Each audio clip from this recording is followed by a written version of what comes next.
um reino tenebroso nas mentes humanas. Como o pecado deixa tua mente sensual e mundana. Como estão as coisas na sua vida? Você acha que está vivendo em algum caminho mau? Não estou perguntando se você está livre de pecado, irmão. Isso não é o esperado, pois não há quem não peque.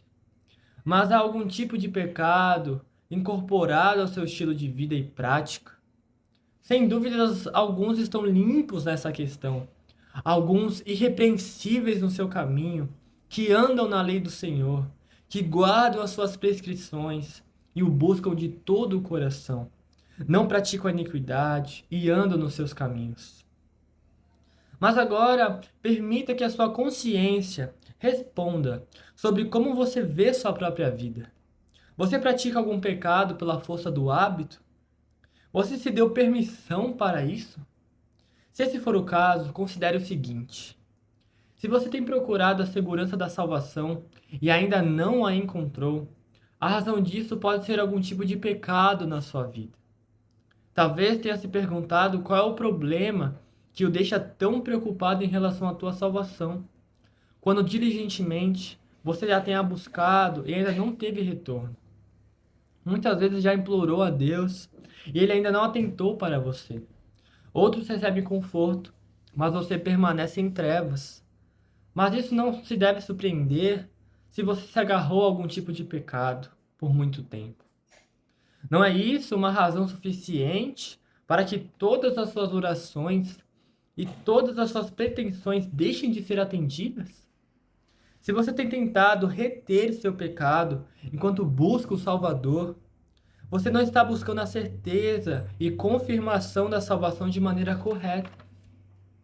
O caminho certo é abandonar sua perversidade. Se você tem algum membro corrupto e não o corta fora, corre o risco de ele o levar para o inferno. Se a graça parece que está definhando, ao invés de florescer na sua alma, talvez a causa disso seja algum tipo de pecado. A maneira de crescer na graça é andar em obediência e ser muito determinado nisso. A graça vai florescer no coração de todo aquele que vive dessa maneira. Se você vive algum caminho mau, ele será como uma doença incubada, sugando sua vitalidade. O pecado então o manterá pobre, fraco e desfalecido. Basta que um pecado seja praticado habitualmente para anular sua prosperidade espiritual e frear o crescimento e a força da graça no seu coração.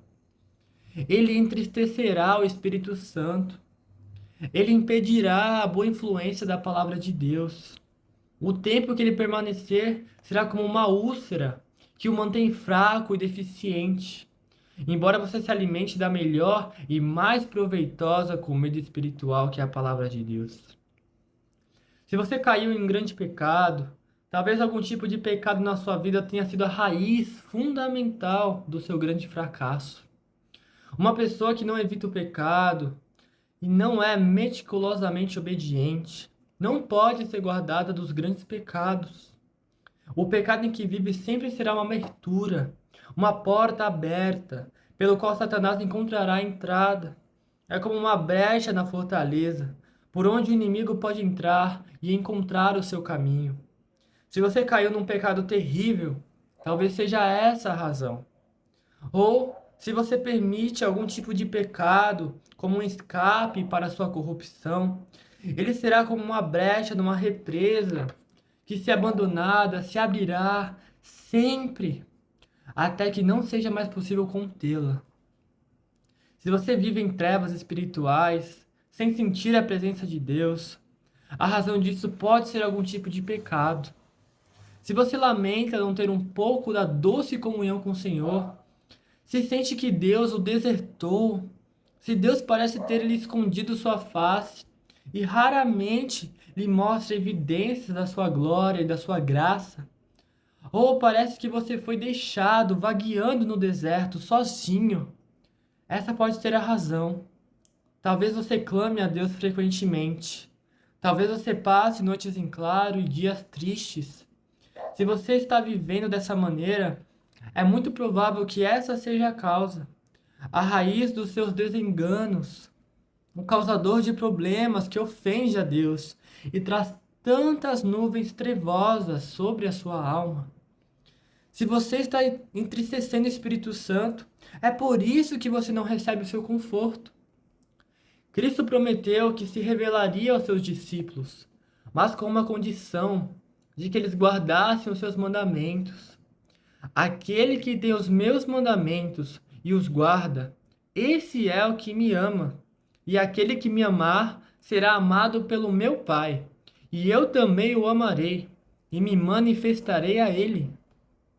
Mas, se você vive em desobediência aos seus mandamentos, não é de se admirar que ele não se manifeste a você. A maneira de receber o favor divino é andar perto dele. Se você duvida da sua salvação, talvez algum tipo de pecado na sua vida tenha levantado essas dúvidas. O melhor jeito de se ter a clara evidência da sua salvação é por meio de andar junto a Deus. Isso, como já notamos, é também a maneira de se ter a graça florescendo na alma. E quanto mais graça vigorosa de Deus em nós, mais provável é que seja vista. E quando Cristo se revela a nós, temos certeza do seu amor e favor. Mas se você vive com algum tipo de pecado, não é de se surpreender que isso diminua grandemente a sua certeza. Afinal de contas, isso subjuga o exercício da graça e esconde a luz da face de Deus. E pode acontecer de você nunca saber se é verdadeiramente um cristão, até que tenha abandonado totalmente o pecado no qual vive. Se Deus o reprovou, talvez algum tipo de pecado em sua vida explique o motivo. Provavelmente a prática de um hábito pecaminoso ou o fato de tolerar um ato maldoso tenha sido a razão de ter recebido uma reprovação e um castigo divino. Se a morte lhe causa medo, talvez seja porque você está vivendo algum tipo de pecado. Quando pensa na morte, você se encolhe a esse pensamento? Quando tem uma doença ou quando alguma coisa ameaça a sua vida, você sente medo? Os pensamentos de morte e eternidade alarmam você, embora seja um cristão? Se você vive num caminho mau, provavelmente seja essa a razão dos seus medos. O pecado deixa a sua cabeça sensual e mundana, e portanto impede de desfrutar de uma alegria celestial. O impede de desfrutar das antecipações do conforto celestial, que de outra maneira você desfrutaria. O pecado impede o sentimento da presença e do favor divino. Sem isso, não há de se espantar que você não veja a morte diante de si sem temor. Não permaneça em qualquer tipo de pecado. Se ao me ouvir, meu irmão, você percebeu que vive em um tipo de pecado, considere que de agora em diante, se viver da mesma maneira, estará vivendo com um pecado conhecido. Agora que é consciente dele, se continuar nele, você se mostrará como uns do que vivem intencionalmente em caminhos de pecados conhecidos.